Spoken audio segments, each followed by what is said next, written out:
¿Alguna vez te has preguntado qué pasa por la mente de una persona en el segundo exacto en el que siente que va a morir?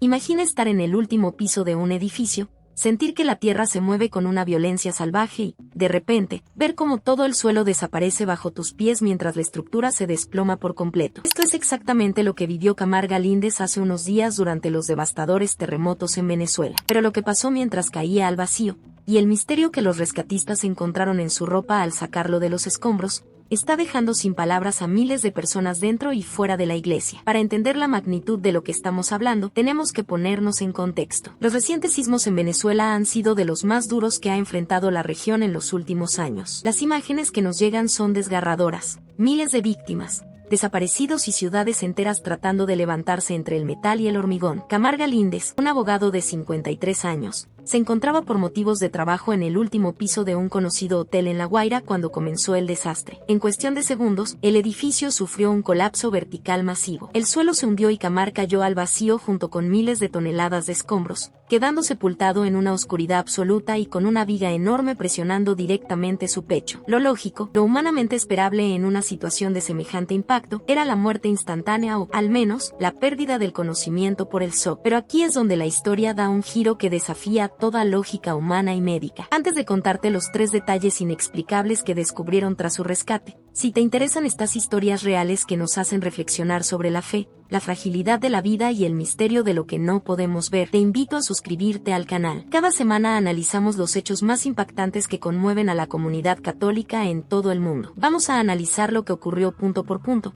porque la cronología de este suceso es fascinante. El primer punto clave es la fuerza mental y espiritual de Camar durante el derrumbe. Él relata que, mientras sentía como el edificio se venía abajo y todo se transformaba en caos, no gritó de desesperación ni se paralizó por el terror. En ese microsegundo entre la vida y la muerte, invocó con un fervor absoluto al Cristo de la Divina Misericordia. Cuando el movimiento cesó y se vio atrapado bajo toneladas de escombros, atrapado en un espacio mínimo y sintiendo el peso de la viga en su pecho, no perdió el conocimiento. Mantuvo una oración inquebrantable. Mientras el aire escaseaba, él no pedía salir, pedía calma. Le pedía a Dios que le diera la templanza para resistir. Esta actitud es el primer gran misterio, ya que los expertos en rescates aseguran que el pánico en esos espacios cerrados suele consumir el oxígeno de las víctimas en cuestión de minutos. El segundo punto es el rescate en sí y el escenario que los brigadistas encontraron en el hotel de La Guaira. El hotel colapsó de una forma tan violenta que las probabilidades de encontrar supervivientes en los pisos inferiores o superiores eran prácticamente nulas. De hecho,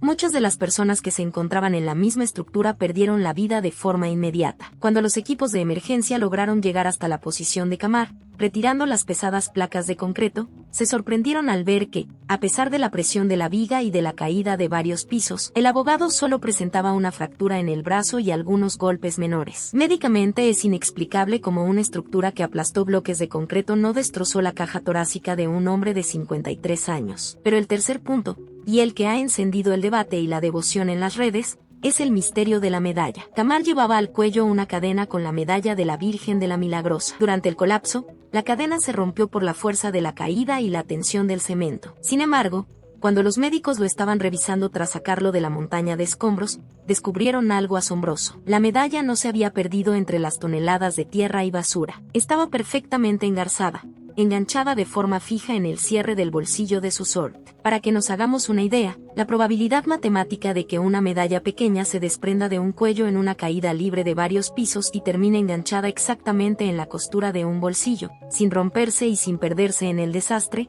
es casi de cero. Para Camar y para los sacerdotes que han conocido el caso, esto no fue una coincidencia geométrica, fue una firma, una señal inequívoca de la intercesión de la Virgen María en el momento del impacto. Este hecho nos obliga a hacer un análisis profundo sobre lo que significa la fe en medio de la tragedia. A veces miramos estas noticias desde la comodidad de nuestras pantallas y nos cuesta entender la dimensión real del sufrimiento humano. Venezuela está viviendo horas muy oscuras, con iglesias locales convertidas en centros de acopio y sacerdotes trabajando hombro con los rescatistas. La supervivencia de Camar no es solo una buena noticia entre el dolor, para la comunidad de fieles es un recordatorio directo de la providencia divina. Nos demuestra que, incluso cuando las estructuras que consideramos seguras se desmoronan físicamente sobre nosotros, hay una fuerza espiritual que sostiene lo que la materia no puede. Es una invitación a mirar nuestra propia fragilidad y a recordar que el clamor en la desesperación nunca cae en saco roto. Historias como esta nos sacuden y nos hacen replantearnos nuestras prioridades del día a día, recordándonos lo rápido que puede cambiar todo. Al final del día, cada uno saca sus propias conclusiones sobre si esto fue una increíble serie de golpes de suerte o un milagro absoluto con el sello de la Divina Misericordia y la Virgen María.